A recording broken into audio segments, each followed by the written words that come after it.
All right, well, let's go ahead and move on to my main topic. Okay. So we were just talking about it. We haven't really touched on it yet, and it's happened a little bit ago. But NAMM happened, and I Mm-hmm. wanted to talk to you and ask you, is NAMM back?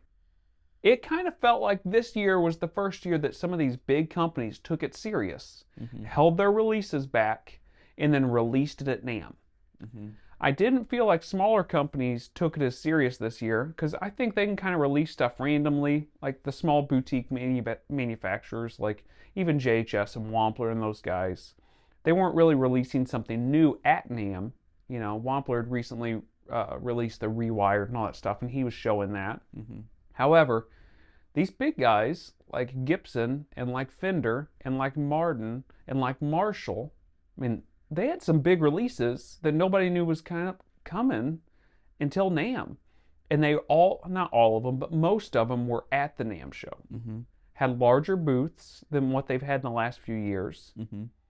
I think it's maybe made a shift slightly, and I'll talk to you about what I think the shift is after I hear your opinion. But is NAMM back? So last year we had talked about how we feel like NAMM is done, Yeah. and this year I feel like it has grown. I wouldn't say it's back. It's grown because we think about once COVID hit, everything went virtual, and everyone was not really going in person for the next like 2 years. That's just what it was. Last year was just kind of a miss. I think also you gotta look at the R&D teams were probably like, trying to make headway after they were trying to make new things right after COVID, but they didn't really have a whole lot of inventive ideas, I guess is what I'm trying to say, because they didn't have time Or really to do it. supplies. Or supplies. So they were kind of like hands were tied.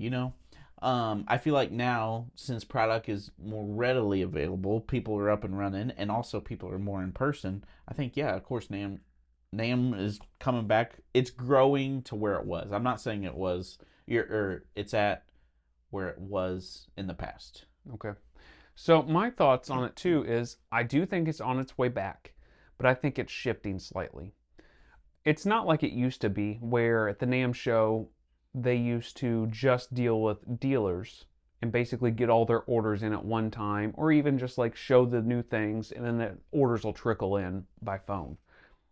I think now it's kind of changing to almost like an exhibit for all these people to shoot videos of and have the new videos come out and build all this excitement about a new product that's coming out because they could just release it online. Mm-hmm. Like there's no reason they could send out an email to all the email streams and stuff. But I think this year kind of showed that there is some excitement still about NAMM. People are excited to see the new things. They want to watch videos or they want to go there in person and check it out.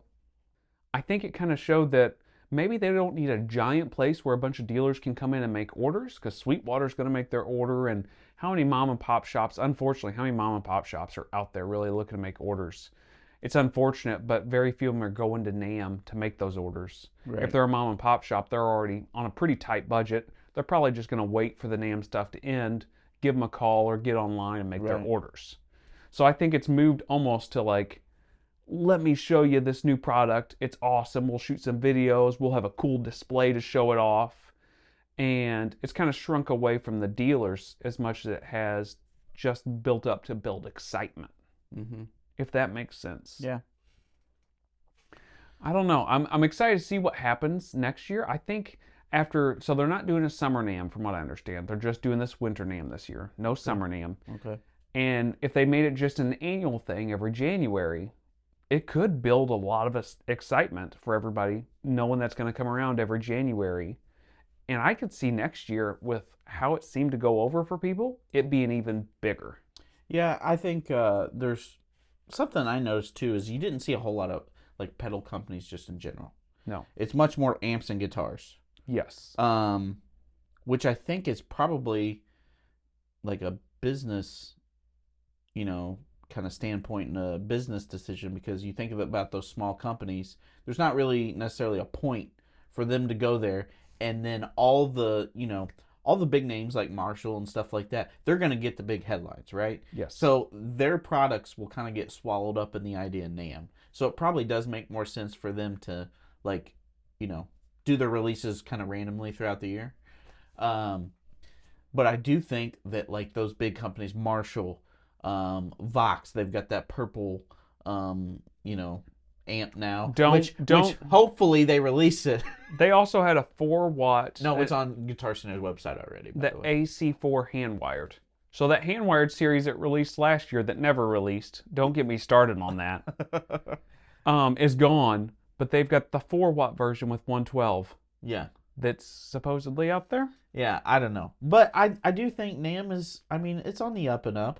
It's definitely more guitar and amp related, which, I mean, you think about it, you know, especially if you're a newer company, you want your name out there. It's a good thing to do if you're a huge company. But if you're in that mid tier, you probably get swallowed up. I think they got to do what boutique, whatever they call that. What's that company? That boutique, blah blah blah. You guys probably know what I'm talking about, but it's where like Friedman and Synergy and like all those companies are like mashed together in the same kind of overarching company.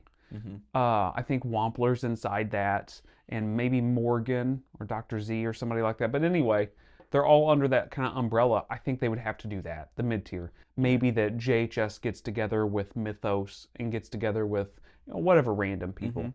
And they would kind of have to show that way. We're not saying there wasn't smaller pedal companies there. No, there's definitely like there was definitely pedals released. I mean, Marshall has pedals now.